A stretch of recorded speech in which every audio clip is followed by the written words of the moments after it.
Hey, Crunchy Life! Kim here, tuning in for the first episode of our second season, co-sleeping and bed sharing. I'm so excited to do this video. You guys gotta bear with me though this time. I gotta keep it short as I'm having major technical difficulties at my house and my little one's tired and I'm trying all day and I just need to get this. Or you can let her crawl around. I just want to get it up and out there for you guys.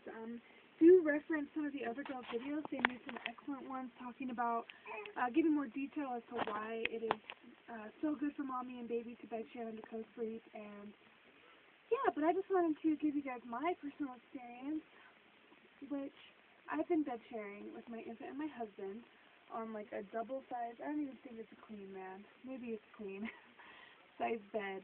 And it's been amazing. It's really been really awesome.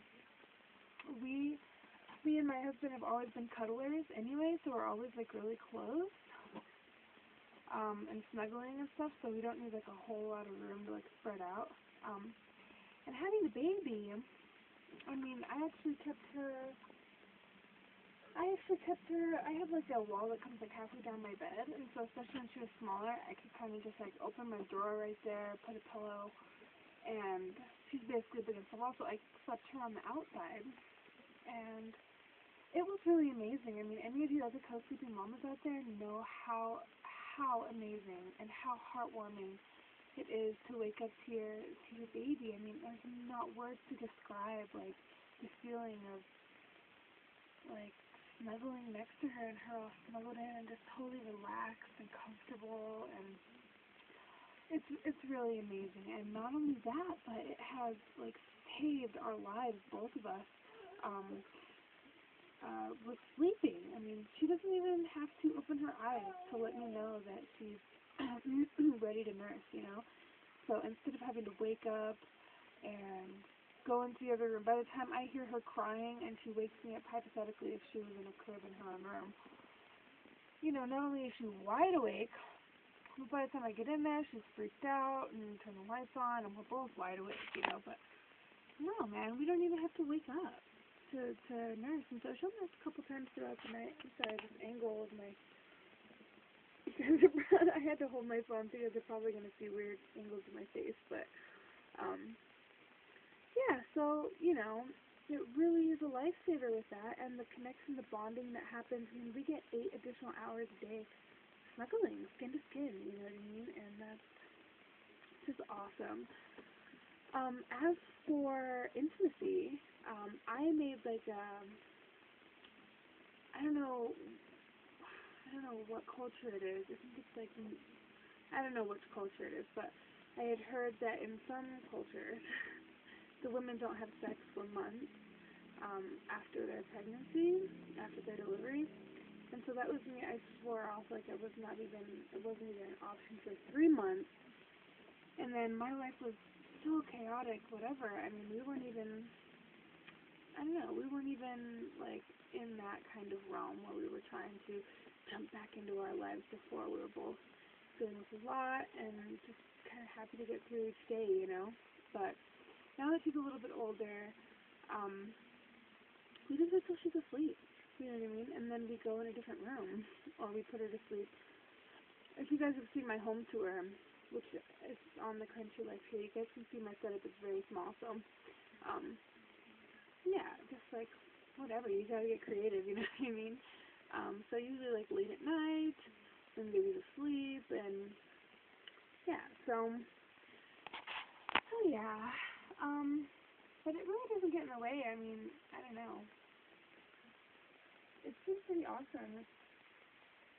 It's been really awesome. There's, like I said, not words to describe the feeling that comes over me, and especially when she was newborn.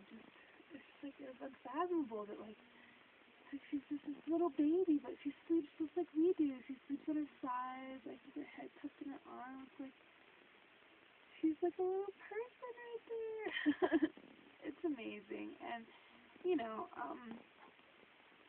like I said, I really want to keep this short, but there's a lot of scientific reasons why it's good for mommy and baby to be together. I mean, to me, it's like common sense. I think of, and always, like, when I think of, like, motherhood, I always think of, like, I identify with, like, this, like, Egyptian queen or, like, goddess of some kind, and I imagine her sleeping with her infant. I don't have a picture where they, you know, it's like she's with her and holding her and they're snuggling in a big, beautiful room together on a silk bed or something, you know?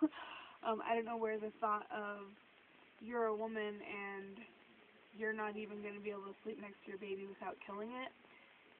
That just doesn't resonate with me. I mean, I guess I just identify more with a more empowered kind of woman and am a more empowered woman.